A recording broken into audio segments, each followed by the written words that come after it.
আজকে নিজের হাতে সব জ্যান্ত জ্যান্ত কাঁকড়াগুলো জাল থেকে বেছে ফেললাম, আর তারপরে একটু মেলায় ঘুরতে গেলাম সবাই মিলে। সো হ্যালো এভরিওয়ান, কেমন আছো তোমরা সবাই? আশা করি অনেক ভালো আছো। তোমাদের ভালোবাসায় আমিও অনেক ভালো আছি। আর এই যে দেখো, এখানে সব জ্যান্ত জ্যান্ত কাঁকড়াগুলো আমি এখানে বসে বসে সব বাছছি একে একে জাল থেকে, পুরো দাঁত সহকারে, যেগুলো কামড় দিয়ে ধরে রাখে সেই দাঁত সহকারেই বাছছি।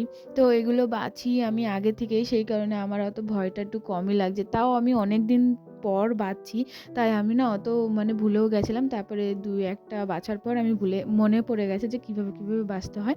তারপরে এই যে মেলায় চলে এসেছি, আর আমার বাবাকে বলেছিলাম একটু নৌকোয় করে ঘুরতে নিয়ে যেতে। তাই ওই যে বাবা নৌকো নিয়ে আসছে, আর এই যে এখানে আমার হাজবেন্ড দাঁড়িয়ে রয়েছে, নীল রঙের এই যে ড্রেস পরে রয়েছে ইনি।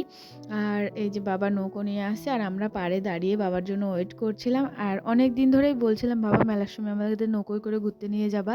আর পুরো মেলার চারিদিকে, এই নদীটার চারিদিকে, নদী না, বিল, এটা বিলটা চারিদিকে যেই পাড়টা আছে, তো সেখানেই মেলাটা হয়। তো তোমাদের ছোট্ট করে শেয়ার করছি, তোমরা দেখো। আর এটা হচ্ছে আমার বান্ধবী, ও এসছে, ও নৌকো চেপেছে। আর এই বাচ্চাটা নৌকো চাপার পর এত আনন্দ পেয়েছে, এত আনন্দ পেয়েছে বলার বাইরে। ও বলছে যে আমি খুব খুশি হয়ে গেছি, আমি খুব আনন্দ পেয়েছি, এরকম করে ও বলছে নৌকোয় চাপার পর ওর অনুভূতিটা এরকম। আর এইখানে আমার ননদ, মা সবাই রয়েছে, সবাই একে একে উঠে পড়ছে।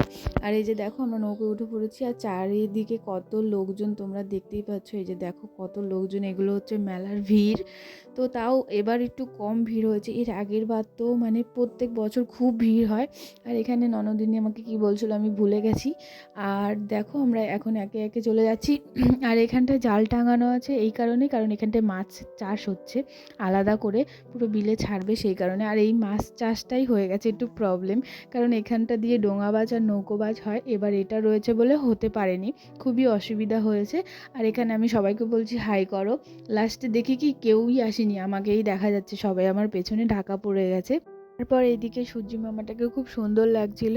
তো ভিডিওটা কেমন হয়েছে অবশ্যই বলো। ছোট্ট করে একটা ভিডিও তোমাদের সাথে শেয়ার করলাম, বেশি বড় করব না, আর বেশি বড় করতেও পারিনি, সময় পাইনি, আর এইটুকুই শেয়ার করতে পারলাম। তো টাটা বন্ধুরা, কেমন লাগলো ভিডিওটা অবশ্যই বলো, ভালো লাগলে অবশ্যই একটা লাইক, কমেন্ট, শেয়ার, সাবস্ক্রাইব করে দিও, আর অবশ্যই করে দিও। তো আর ফেসবুক থেকে দেখলে একটা ফলো করে দিও। তো টাটা বন্ধুরা, আবার আসবো কালকে একটা নতুন ভিডিও নিয়ে।